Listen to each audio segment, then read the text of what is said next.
बस ऑप्शंस तो बहुत सामने आए। अगर कोई डिसीजन ले रहे हैं तो वो कितना पॉजिटिव है, फिर भी हमने रिस्क लिया। तो वो जो रिस्क आपने लिया उसमें कितना कामयाब और कितना नाकाम रहे। उस वक्त आपका ट्रस्ट लेवल ये नहीं था जो आज है।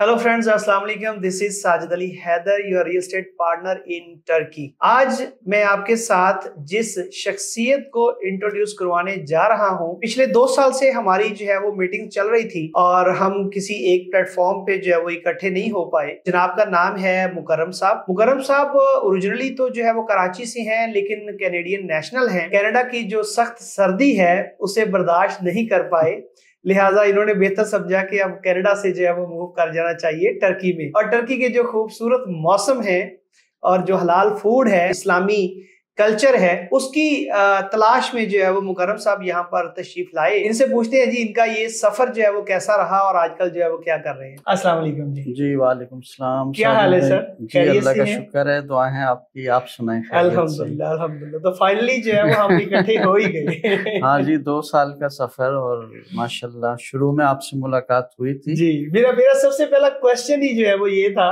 मैं पूछना चाहता था आपसे कि 2 साल पहले जब हम मिले और ऑब्वियसली उस वक्त भी आपको इन्फॉर्मेशन चाहिए थी, नॉलेज चाहिए था, जो जो चीजें आपने पूछी जो है वो मैंने बताई। उस वक्त आपका ट्रस्ट लेवल ये नहीं था जो आज है, तो इसकी क्या वजह थी? ये जो 2 साल का अरसा है ये आपने कैसे गुजारा और किस तलाश में थे आप? जी साजिद भाई, बिल्कुल। तुर्की तो मैं 2-4 दफा सेटल होने से पहले यहाँ आया। बस कुछ अल्लाह की तरफ से बड़ा खूबसूरत लगा मुल्क, स्पेशली इस्लामिक मुल्क है, हलाल फूड है, हर चीज है, तो ये दिल को कुछ भा गया।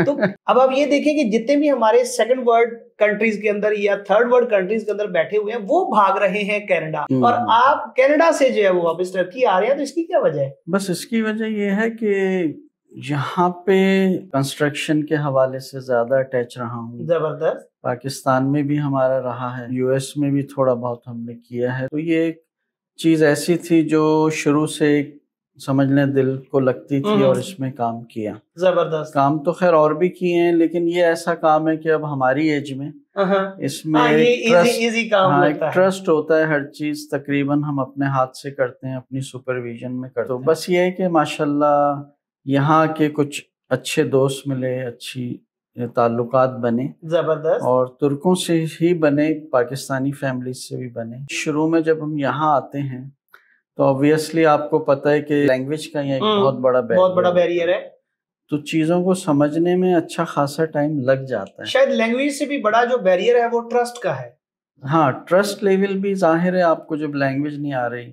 और कुछ रूमर्स थे जब हम 2 साल पहले यहाँ सेटल हुए कि यहाँ जो अपने ही लोग हैं वो थोड़ा सा मिसगाइड कर रहे थे। तो बस अल्लाह का करम है कि हमें अल्लाह ने बचाया। नॉर्मली जितने भी इंटरव्यूज होते हैं उन इंटरव्यूज के अंदर यही कहानी बयान की जाती है कि जी मैं लूट गया, मुझे लूट लिया गया, मुझे स्कैम कर लिया गया। तो आप माशाल्लाह बड़े खुशकिस्मत हैं, बड़े लकी हैं कि आपकी स्टोरी जो है वो पॉजिटिव है। तो आपका ये एक्सपीरियंस जो है, आप कैसे उन सारे जो स्कैमर्स हैं उनसे आप कैसे बचे? बस ऑप्शंस तो बहुत सामने आए, लेकिन कहते ना बस कुछ दिल मुतमईन नहीं हो रहा था। काफी जगहों पे लोगों से भी मिले, हर जगह गए, लेकिन बस जब सुना लोगों से भाई यहाँ पे थोड़ा मुहतात होके चलें, यहाँ पे कुछ तुर्किश लोग भी मिसगाइड करते हैं और कुछ पाकिस्तानी भी लोग हैं। जाहिर है हर बंदा तो एक जैसा नहीं, ऑब्वियसली हम एज अ नेशन तो किसी को ब्लेम कर सकते, लेकिन आपकी अपनी जजमेंट होती है। अगर कोई डिसीजन ले रहे हैं तो वो कितना पॉजिटिव है।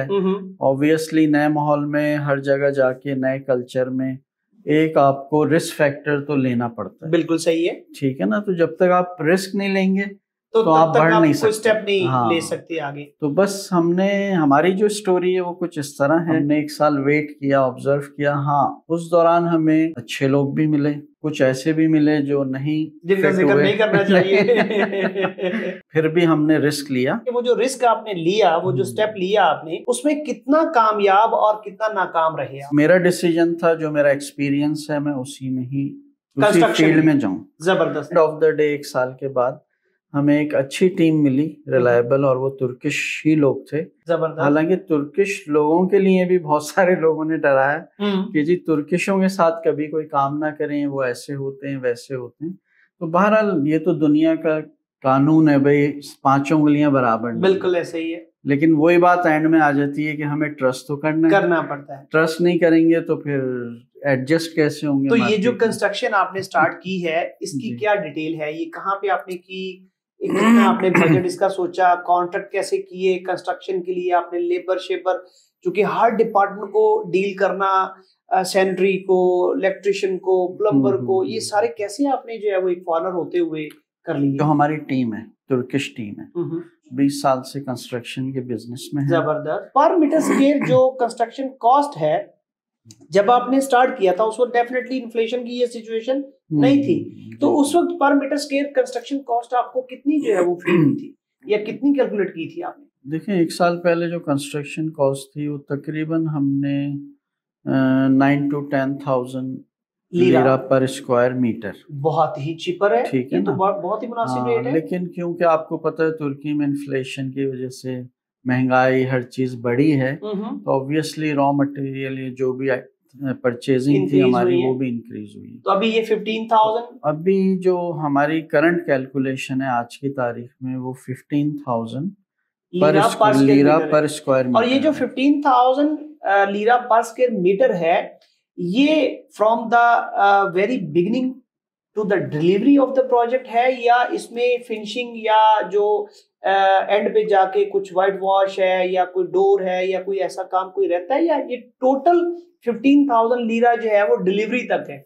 ये डिलीवरी तक है, आज की तारीख में डिलीवरी तक है। इसमें जो बलदिया जो यहाँ की है गवर्नमेंट, अप्रूवल्स भी शामिल हैं, इसमें मटेरियल भी शामिल है, लेबर भी शामिल है। समझ लें आपको चाबी आपके हाथ में, आपने चाबी जो है वो दे दी। जी। तो अब मुझे ये बताइएगा कि ये जो आपके अपार्टमेंट्स हैं, कितने फ्लोर्स हैं इसके अंदर, और हर फ्लोर के ऊपर कितने अपार्टमेंट्स हैं? अभी जो प्रोजेक्ट हम कर रहे हैं वो माशाल्लाह ऑलमोस्ट 1 ईयर हो गया, तो उसमें तक टोटल 5 फ्लैट्स हैं। 5 अपार्टमेंट्स हैं टोटल, यानी एक फ्लोर पे एक अपार्टमेंट है? जी, एक फ्लोर। और उसका साइज क्या है, 2+1 है या 3+1? यहाँ पे ये होता है कि जो गवर्नमेंट होती है वो देखती है टोटल लैंड कितनी, ठीक है, तो टोटल लैंड का 40 to 50% आपको अलाउ करती है कंस्ट्रक्शन के लिए। बिल्कुल ठीक है। तो हमारी 127 स्क्वायर मीटर लैंड है, ठीक है, जिसपे जो हम फ्लैट जो मेन है वो 50 to 52 स्क्वायर मीटर का है, जो एक फ्लैट कंस्ट्रक्शन करनी है। हाँ, और जो सेकंड फ्लैट है वो भी इतना है, लेकिन जो थर्ड फ्लैट है उसमें थोड़ा ऊपर से आप निकाल लेते हैं, एक्स्ट्रा स्पेस मिल जाती है, तो वो ऑलमोस्ट 70 स्क्वायर मीटर का पड़ जाता है। सही। तो 2 फ्लैट 50-50 या 52 स्क्वायर मीटर के हैं, और बाकी 2 फ्लैट 70-70 के हैं, और जो 5th फ्लोर है वो यहाँ पे ड्यूप्लेक्स कहते हैं। बिल्कुल ड्यूप्लेक्स। हाँ, ड्यूप्लेक्स में ये होता है आपके फ्लैट में डबल फ्लोर होता है। जी, ऐसे ही है। और ऊपर गवर्नमेंट सेपरेट भी हो जाती है और इनसाइड भी जो हाँ, तो वो तकरीबन हमारा टोटल ड्यूप्लेक्स जो है वो 120। आप कितना अरसा देखते हैं इस छोटे से प्रोजेक्ट को कंप्लीट करने के लिए? नॉर्मली कितना टाइम लगता है? देखिए हमारा एस्टिमेट तो 1 ईयर का था, ठीक है, कि हम इस प्रोजेक्ट को कर लेंगे और इससे बाहर आ जाएंगे, लेकिन कुछ जल्जले के बाद से हालात ऐसे रहे कि गवर्नमेंट की रिक्वायरमेंट्स बढ़ गई, स्ट्रिक्ट हो गई, ज्यादा हो गई, जी हो गई, सर्टिफिकेशन ज्यादा हो गई, तो टाइम आपका अप्रोक्सीमेटली 1.5 साल का हमने रखा हुआ है इंशाल्लाह। अब मुझे इसमें एक चीज बताइएगा कि आप क्या देखते हैं कि कंस्ट्रक्शन बिजनेस के अंदर जो प्रॉफिट मार्जिन है, एक अच्छी जो मटेरियल है, एक अच्छी डिलीवरी जो है वो टाइम पे अगर आप करते हैं, अच्छी सर्विस देते हैं, तो इसके अंदर प्रॉफिट मार्जिन कितने अप्रोक्सीमेटली जो इन्वेस्टमेंट है? देखिए कम से कम 50% तो है, 50% है। मुझे सर ये बताइएगा कि ये जो आपका प्रोजेक्ट है, इसके लिए जो कैपिटल इन्वेस्टमेंट है टोटल आपने कितनी जो है वो कैलकुलेट की थी, और 1 साल बाद या 1.25 साल बाद जो है अब कितनी कॉस्ट आपको जो है वो बेयर करना पड़ रही है? जी देखिए हमारा जो प्रोजेक्ट है एक नॉर्मल प्रोजेक्ट है, टोटल जो कंस्ट्रक्शन स्क्वायर मीटर है वो ऑलमोस्ट 400 एरिया है बिल्डिंग का।